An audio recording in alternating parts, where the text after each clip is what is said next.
Okay, starting again. This nausea hits me by fourth or fifth cigarette. You shouldn't be chain smoking like that, you dumb fuck. Before long, the shape of the waxing moon appears in the skylight, shedding her wan light down on us. It'll be a full moon in a few days. It'd be nice to be able to fly. I fell into realizing it was my own voice that gave birth to the remark, the bastard child of the most inebriating smoke and tiredness. You can? You can? Sometimes I feel like I can do anything. I wish I felt like that too sometimes. I wonder if she hears bitterness seeping into my words. The vicious cycle of unrequited feelings is poisoning, even now. Try to push the grim thoughts aside. My efforts to meet with little success as my mind keeps swirling around what ifs and if onlys. Watching the moon slowly creeping higher, I realize that a long time has passed since I came here. It sobers me somewhat, but also reminds me of the sad state we're in now. It's late. Better get going back to school. Stand up to leave, but Rin doesn't show any sign of rising up from the floor. She lies inanimate, as though all life had been sapped from her. Little wisps of smoke float from her about her. Memories of the cigarettes we shared. I grasp her by her short and thin arm and try to pull her up. To my surprise, she complies and stands up with some help from me. I notice how little Rin weighs, as if she were made of feathers. Are you going to stay here overnight? I have to. I haven't painted much in 3 days. I have to find out how I can start painting. Maybe the smoke helps. Just take a break? That's no good. I have to do it. If I can't paint anymore, I will be destroyed for real. Maybe you're just burned out. You've been working pretty hard. That would be bad. I wonder if this is it for me. I wanted to see how far I can go. Maybe this is it. The end. You just have artist's block. It's not a big deal. That's the word for when you can't paint, right? I've had that before. Never like this, though. Pick up a brush, then I want to put it down right away. And then I do. 3 days. It's like I've forgotten how to paint. Didn't think that was possible. Like more impossible than Emmy growing wings and a tail. You need a break. I mean, I get that you're trying to go deeper inside yourself for your paintings, but it's really not that healthy to stay inside your own head for so long. Yeah, the imagination can fuck you up, right? Trying to search for that certain gem in imagination can actually scar you for life.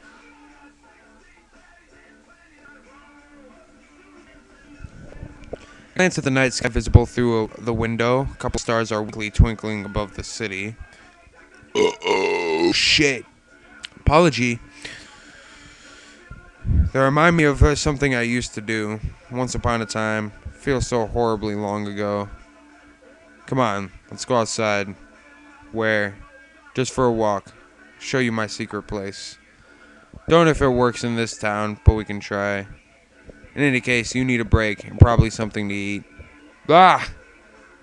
That's the previous recording that I did prior to this. I had it compressing as I'm recording, so yeah. Need to get your thoughts away from this for a while. When they're troubled, most people escape from their unhappy lives into a world of fantasy. I did that before, and I still do today. Reading books endlessly, immersing myself in their world rather than my own. Whoa, I just got like the coolest fucking like background for this song on my PS3. It's like the world ablaze. It's epic looking. Rin's escape should be the other way around though. Out of her inner world and into the real. Rin doesn't look happy about this, but I ignore her. At least she's somewhat cooperative, walking after me as we head down the stairs and then down the sidewalk. Night has fallen upon the town. It's a gentle summer night, smelling of flowers and hot asphalt. Sunlight is replaced by shining neon colors and bland yellow streetlights. The air is easy to breathe, as if the air pressure was noticeably lighter than usual. The feeling of daytime in the hot summer has lasted long into the evening and night. I grab Rin by her sleeve and, like I've seen Emmy do, and to my surprise she obediently follows. The pale streetlights fight against the all-enveloping darkness as we walk together, the guide and the guided, although neither knows the destination, but it doesn't matter. This is the one moment where the usual silences that have become a ritual between me and Rin at last fit perfectly. We walk side by side, choosing directions on impulse or inspiration. Sometimes we find ourselves back at a street we'd already seen once or twice. Sometimes we find new streets. All of them look asleep. Rin doesn't ask where we are going. Maybe she doesn't care. Maybe she knows I don't have an answer. Sounds of the night isn't scary after all. The lights drive most of it away. The air grows cooler as the moon progresses along its journey in the cloudless sky. Few cars roam the streets at this hour, and even fewer people are on the sidewalk. The apparent lack of nocturnal life is somehow befitting of this place.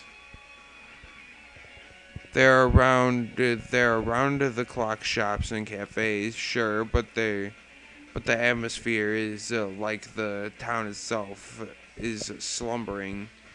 A town that sleeps 8 hours a day. The city I grew up in, bathed in the electric glow of a million light bulbs, never slept. I've seen it for myself, and it's not the first time I've done this. It happened one of the first times I was home alone. Both of my parents had business trips that neither could cancel, so they deemed me old enough to survive 2 days on my own.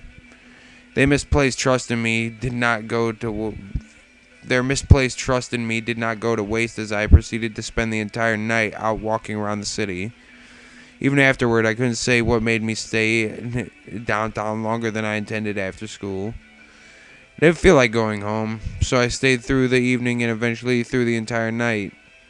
I walked along concentric circles around a landmark chosen at random.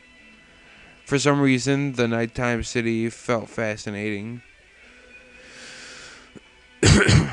So I walked its streets. At every intersection, it was possible to choose your direction at random because they all lead nowhere. The aimless wandering made me see things differently. I hope it'll do the same for Rin. We stopped to buy some hot coffee and snacks from a vending machine and then locate a bench where we sit down to eat. There's no time in the night of the town. So we spend an unknown amount of it just sitting there, observing the stillness of the usually vivid townscape. Still, it's getting very late, and soon it'll be getting very early. So this is it. Hearing Rin's voice surprises me. She doesn't sound bored, rather her tone is inquisitive, uncertain as to why I dragged her out here, yet curious to find out the answer. Yeah, have you ever been out all night? It's like a different world. The remark sends her thinking for a while, looking around as if she was looking for something. The wisps of light reflecting from the corners of her eyes are suddenly very sharp. It's not a different world, it's the same, just asleep. What do you think this town is dreaming of? Maybe something like car sheep or building sheep. And why are dreams always about sheep? I've never seen a sheep-related dream that I can remember. Do different towns dream of different things? Probably. How could they not? I answer half joking, half spurring her on. For the first time tonight, it seems like a bit of Rin's life has returned to her. She doesn't continue her list of rhetorical questions, though. Instead, she leans back a little and looks up at the moon traveling above the town. The cool breeze following between the building seems to steal the conversation away before it even really begins. It's too bad. It looked like Rin would get out of her blue mood. I wish I could somehow know the right things to say, but I realize I can't do that the way I am now. I'm too far apart from Rin. I haven't really managed to crack her open. She's just too complicated. It's like she's open to everything, equally disinterested in everything from the outset. In truth, she's locked tighter than anyone else I know, even myself. It's like trying to break a fucking coconut with a fucking spoon. It just don't work. Like, not one of those big spoons, and not one of the spoons with the wide handles either. Just a typical fucking, copper spoon. Just trying to break it open a coconut with a copper spoon.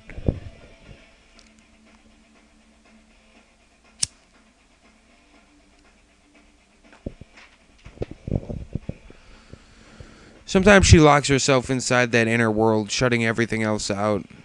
At other times, her thoughts flow freely from her mind, but not organized in any fashion that would make them intelligible to the rest of the world.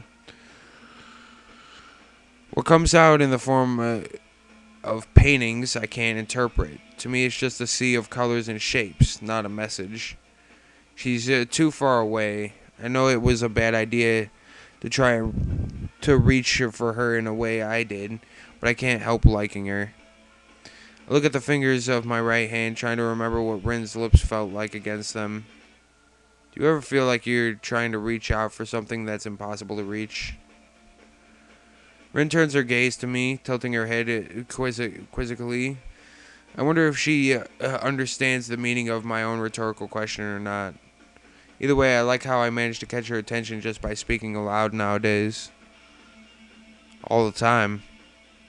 At least I think so. That's what paintings feel like a lot of the time, or all the time. I don't know. Sometimes I get the feeling that I can really paint what I want. Sometimes it feels like it's just another shadow of me, like a mirror that doesn't work right. Like talking? Maybe. When I was little, I didn't really have friends. Maybe it's the same now. The only things I liked were pens and paints. They were the only things that understood me. Now it feels like that is going away too. Change is a really scary thing. Wish I could understand you. She looks at me melancholically, roused by my thoughts materializing as words spoken aloud. Me too. Whether she wished for me to understand her to understand me, or her to understand herself, I never ask, nor do I find out. I see her eyes searching for mine, serious and cryptic as they are. I'm not getting any explanation from there. Don't worry about it. I will. Small hints of a smile are wavering on her lips. When she's like this, it makes me feel that maybe there's hope for us. We get along so well for being so different. It's just that we never really get along precisely because we are so different. Maybe it was Rin's passionate approach to her own art exhibition, or perhaps my own careless words, but last week was different than usual. Small friction between us seems to be somewhat volatile, but at least we now seem to be back to normal, relatively speaking.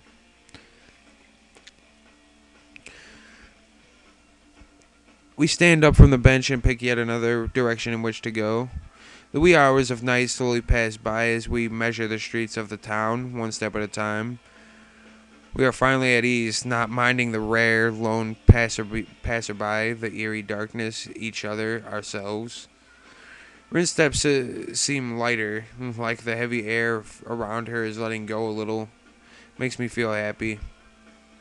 We don't talk, save for the single remarks that are spoken into the night of the town and never answered. The details jump into the eye instead of being the usual blur they are during the day. As the sky above the town changes from deep dark blue to gray, I know that our night is soon ending. It's almost morning. Rin looks up too and nods at me. It's true, the coming light of morning is creeping through the sky,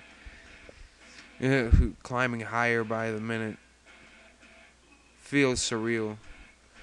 The sun won't come up for a while, but I get the feeling that the end of this night really is here and now. Should we head back?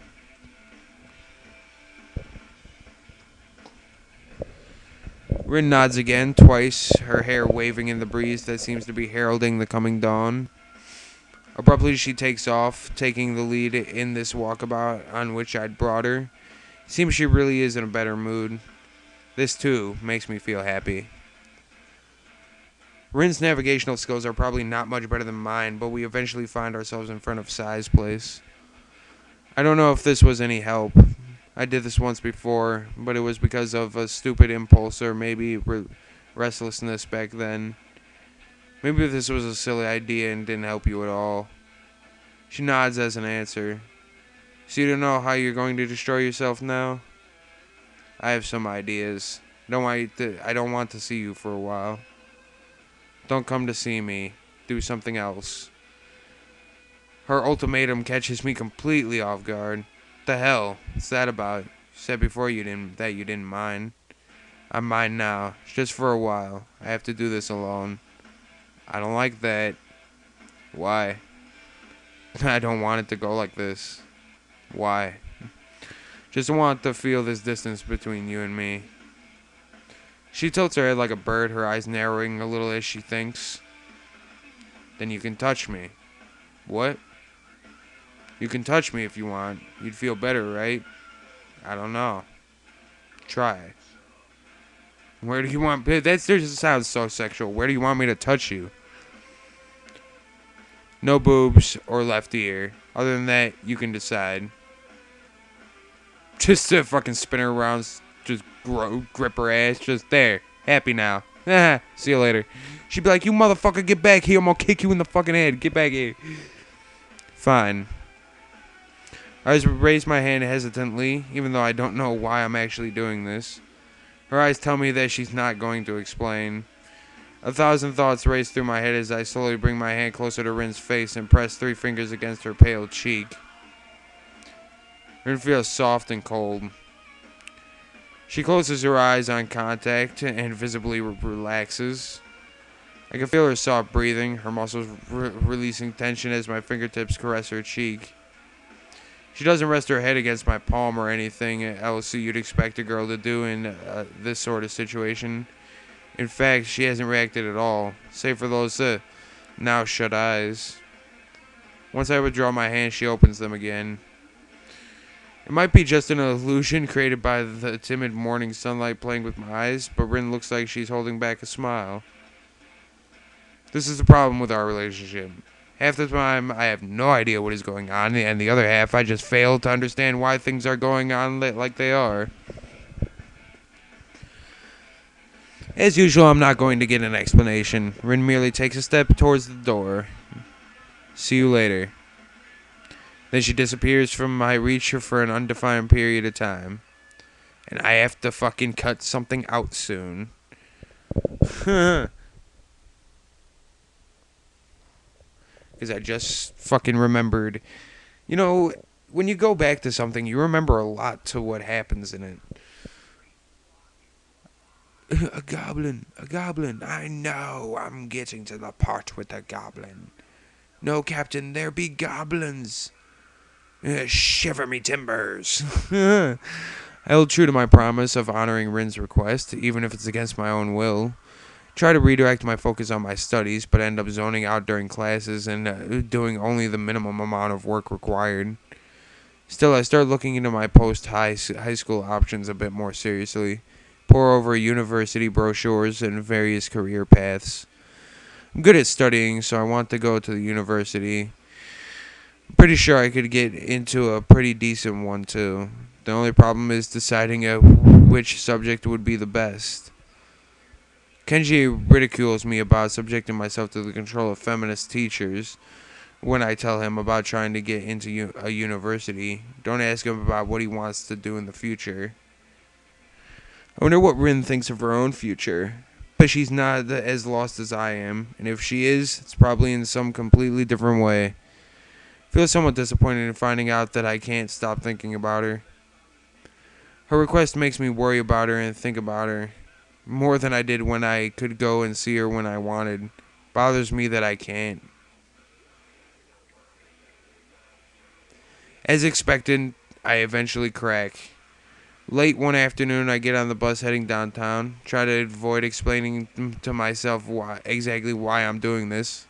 I kept thinking about other things for the entire duration of the trip. After a 5-minute walk, I'm standing in front of the gallery. I walk past the door to the atelier, but at the last moment I lose my courage and continue on all the way to the next corner, in which I point and turn back. Will Rin hate me if I go and see her? I wonder if she's like. I wonder what she's like when she's angry. I've never seen her angry. I don't think you can make her angry. The only two characters I've seen angry in this fucking thing is Emmy, Misha, and Shizune. And Hanako. I've never seen Rin or Lily pissed off at Hisao. The worst thing it would be if I actually ruined something by going to see her, like she seemed to imply would happen. But there's no way that can be true, can there? It's just one of her quirks. I walk back down the street and end up passing the altar door for the second time. Only this time, as I continue all the way to the gallery, its owner is standing just outside the door watching me. Thought that was you. What are you doing? Don't really want to explain the circumstances between Rin and I, so I get flustered and end up mumbling something unclear. She takes stock of me and sighs deeply, looking at Riley amused somehow. I hope she didn't misunderstand. Would you like to come in? Your teacher's visiting. We were discussing Rin's exhibition.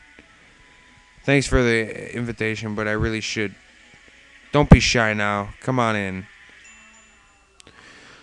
I follow Sai inside, finding that our art teacher indeed is there. Namiya is standing at the big desk, contemplating what looks like an invitation card. Look what the cat dragged in. Nikai, hello there, my boy. He doesn't seem to be at all fazed by my appearance. How do you like the invitations? I glance at them quickly. They're kind of fancy, with one of Rin's paintings printed on the front cover and shiny gold writing. They look fine to me. They're magnificent. I absolutely love the design. And the embossed gold lettering? Fabulous. Why do I question his sexuality so bad? Maybe it's the fact that he wears that funky looking tie, pink jacket, pink bitch cat glasses. Good print work, too. You have to tell me where to get these done. What does Rin think? I haven't asked. She said she'd be fine with my decision anyway. Namiya laughs boisterously, still turning the gold-lettered card in his hand. That's my girl. She wants to focus on the essentials only. Good for her. Her work is progressing well, too. It seems she's found new inspiration. I think she's been sort of weird lately. It's like she's wrestling with something with herself. Probably. It makes her confused. She said she had a hard time painting last time I saw her. Seems to be resolved now, however. You know, she practically lives up there now, right? Yeah, Sai makes a simple gesture with her hand as if sweeping my question aside, like, yeah, fuck you. Sure. Don't you think that's weird? Maybe it is. Still, I think she understands how big an opportunity this is and going for it full throttle. Is it really that big? Namiya sets the card down and brushes some imaginary dust off his jacket. Well, how should I put it? There are times in everyone's lives where something really big washes over you and changes you forever. This could be just that moment for Tezuka. I see. Yeah, I think I've had something like that happen to me. I'm referring to the incident that brought me to Yamaku. Neither of the two adults comment on that, however, because they don't give a shit. They're just like, we don't give a fuck about your life, bitch. Get out of here. It might well be that everyone has, or will. At any rate, surrendering oneself to art is a big decision, and a thorny path, too. Quite thorny indeed. Tezuka has almost everything one needs, but whether she has the will to pull through, that's a different question. I should know that best. I tried going down this path too, but turned away in the end. Don't understand what he's trying to say. Okay, hold up. I'm gonna save and see what this other choice actually did. Because I want to see what he says. Why did you stop exactly? You mentioned that before. Oh, that's a long story. Namiya throws a sideways glance at the gallery owner, who has drawn her mouth into a thin straight line. I've had a life-changing experience like that, even though I didn't realize it until later. Did I tell you that side? Yeah, it basically fucking goes the same way. Okay.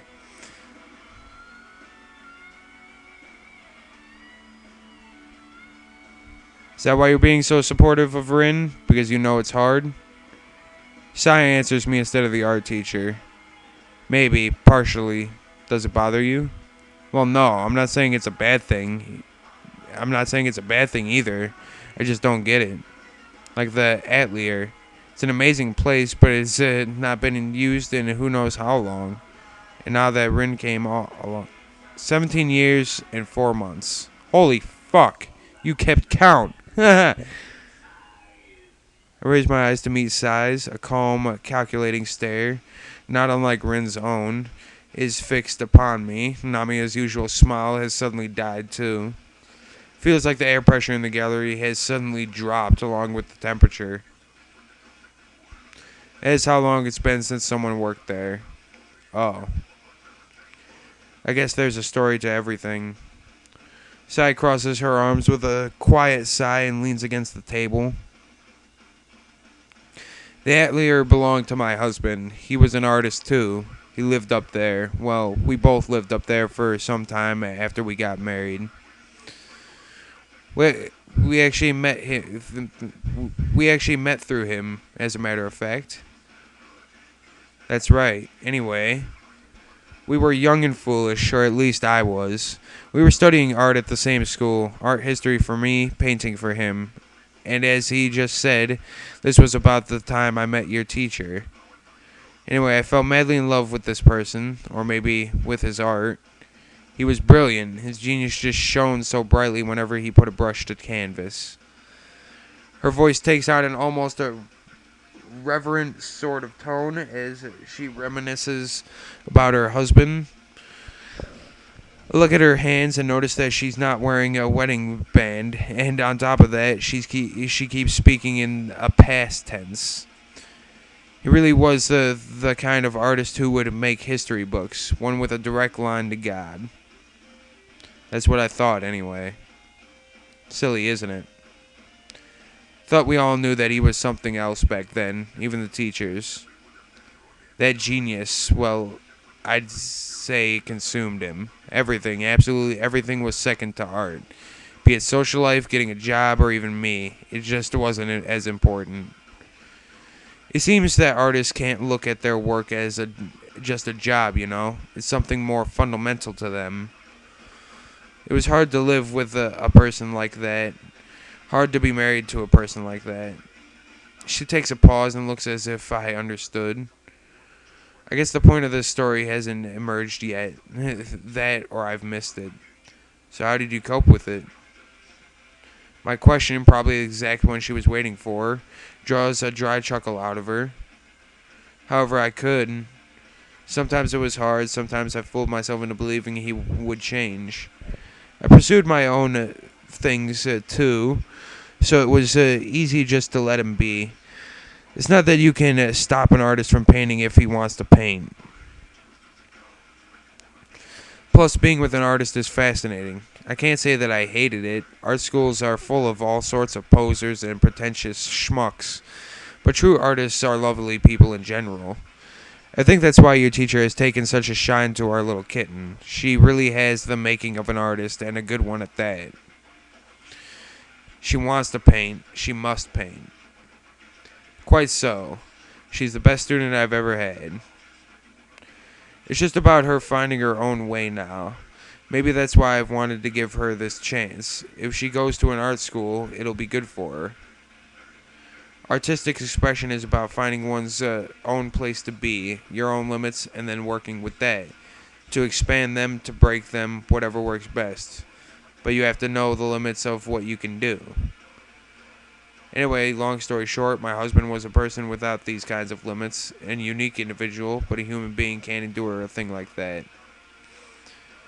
He died young. After he was gone, I couldn't stand the Atelier anymore and tried to forget it. That kind of thing happens. You could say that his flame was bright but brief. Her story comes to an abrupt end, but it doesn't seem like she's going to go any further. Namiya toys with the invitation cards lying on the table as if doing something just for the sake of doing it.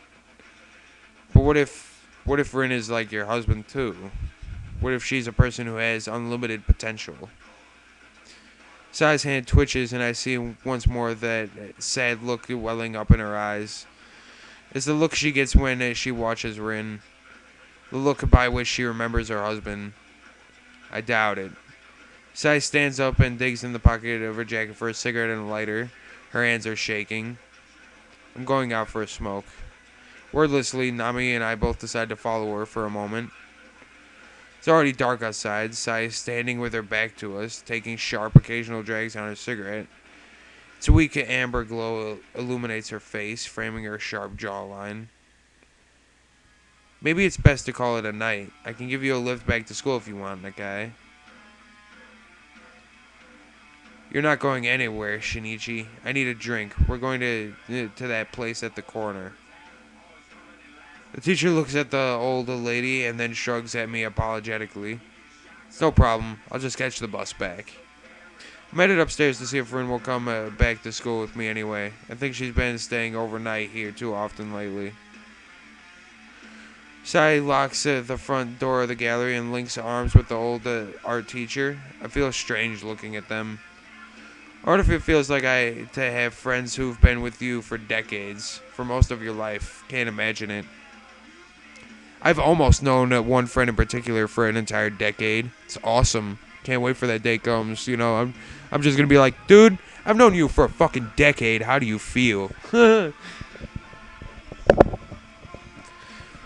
known each other for fucking 10 years, dude. What the fuck?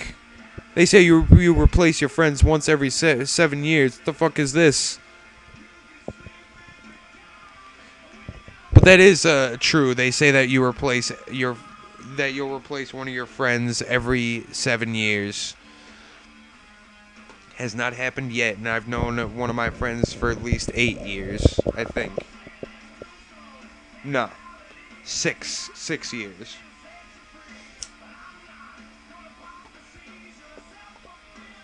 Actually, 6 more months and it will be 7 years I've known him. And we'll see if that's true.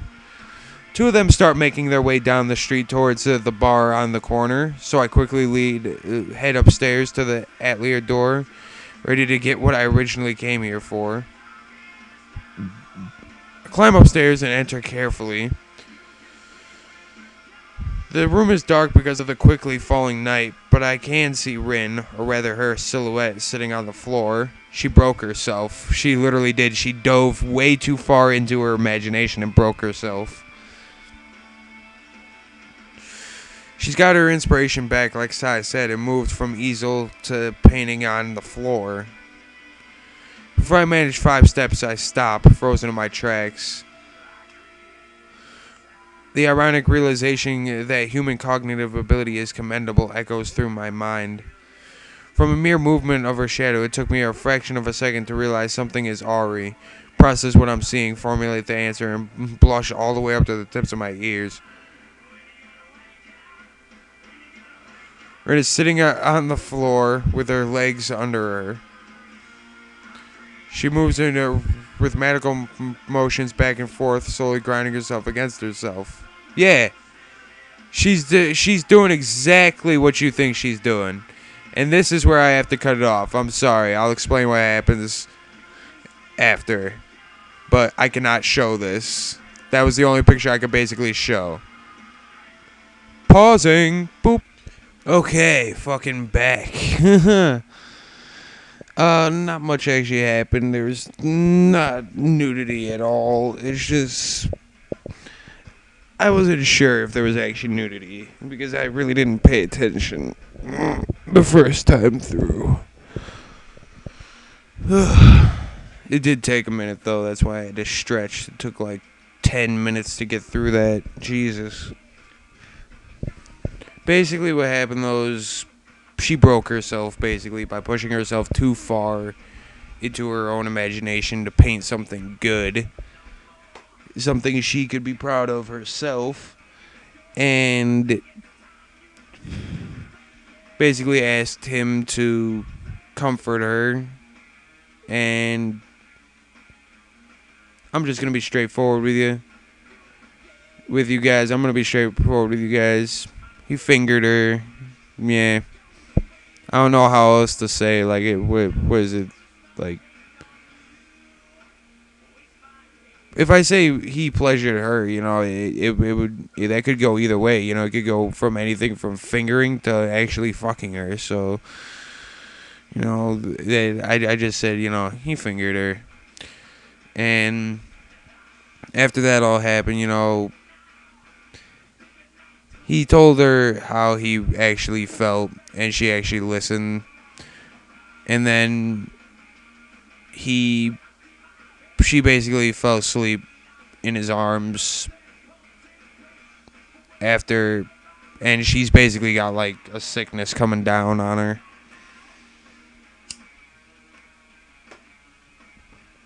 That's what I got from that scene anyway. What you guys don't realize is I'm not just pulling shit out my ass from what I see on the screen. I actually read this shit and try to come up with a good explanation. Through the grogginess of the freshly awakened mind, I can observe my surroundings only one thing at a time. Morning's light shining from the skylight is bright and sky-colored. It reflects from the white walls and the colorful posters and paintings.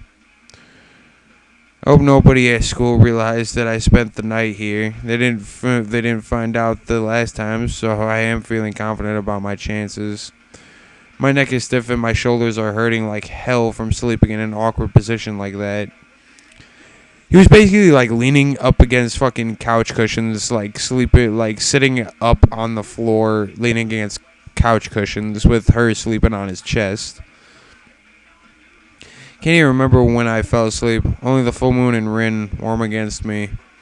Can't remember her waking up either, leaving my side. However, she has. Rin is standing in the middle of the atelier, looking as if she was lost. She's not looking at anything I can see, not doing anything, just standing there. She'd managed to dress up a little by herself. A little strange thing. I thought that was at least it would have been impossible without hands.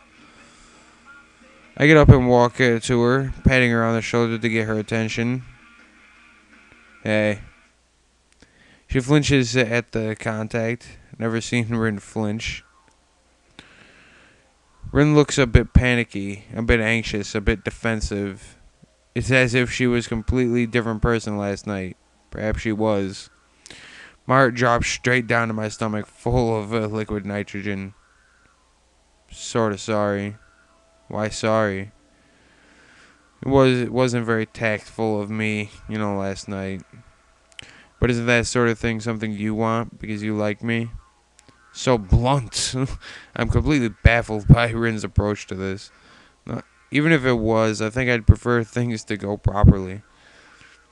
Rin cocks her head, looking like she has no idea what I'm talking about. She still has this guarded feel about her, but nothing belies any real emotion. So you don't want to do that. So you don't want to do that sort of things? I didn't say that. So you do. I didn't say that either. Listen, it doesn't even matter. I just don't think it was the best thing I could have done in the situation, and I tried to apologize. I wonder for whose benefit I'm trying to come clear with these feelings. Don't even know why I'm feeling so terribly guilty. Maybe I don't think it was a very good idea either, probably. It's like you said, we're not like that. We are friends. It was a bad idea. Maybe you should forget about it and I will too. I'm really good at forgetting things, so it should be alright with me. Can't do that. I mean, I can't do that. Why? Because I like you, that's why. Told her they shouldn't talk about that. I don't agree. Besides, you brought it up yourself before. I hold up my hand up and pinch the bridge of my nose in frustration. I have no idea how to get the Rin to understand. I hate that Rin can't clearly tell what she feels about anything. I hate that she's sending these confusing signals as if she's expecting me to read her mind. Do you hate me? She actually thinks about this for some time. I don't hate anything. I don't think I'm a hateful person. Then what am I to you? Help me understand. Try to sound as reasonable as I can, but I don't know if it will help. Rationally thinking, this is the only way to get her to understand my point of view. Problem is, rationality never was a thing for Rin. Doesn't restrict her like it restricts me. It's not her driving force. It doesn't make her behave like a normal person. I can't. Same answer. I feel so powerless. I feel frustrated. Dude, just don't blow up. Don't blow up. Why? I don't think you understand. I'm not sure if I do. Yeah, fuck it. Fuck it. No, there is no explaining. I need to understand. I'm not going to give up, you know. Rin's shoulders slump and she frowns. I know.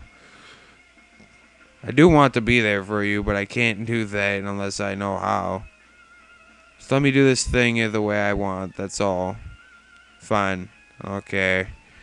You wanted to change, you wanted to destroy yourself, you wanted this exhibition more than anything, right?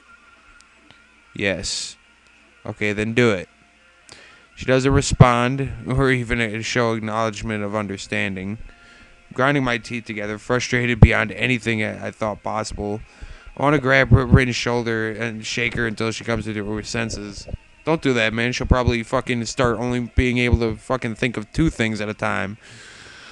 I look at her, and in that moment I know with crystal clear certainty that this is nothing I can do for Rin. None of the words I know would reach her, but still. I think that for whatever reason, you think it's important that you go this all the way to the end, even if it's not healthy for you on many different levels. Well, I have nothing to do with it. Can't accept being treated like this and not understanding the reasons for it. I'm finished here. The full weight of what I said sinks in the silent distance between us. Rin doesn't show any reaction, nor even blinks her eyes. She just stares at or through me quietly. That's fine. Her voice is perfectly calm, emotionless, like an announcement that the 7:30 train will be 7 minutes late. With those words, Rin made her choice, and I made mine. If either of us secretly wanted to change our mind, it's too late for that. Take a hard, long look at Rin, hoping that it conveys my feelings. Without knowing whether it does or not, I leave the atelier for the last time, feeling empty and anxious like so many times before.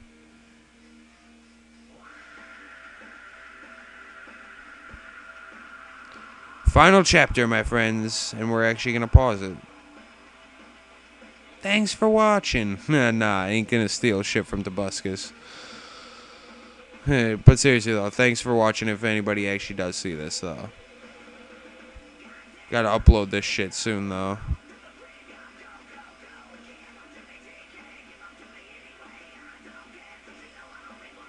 Peace.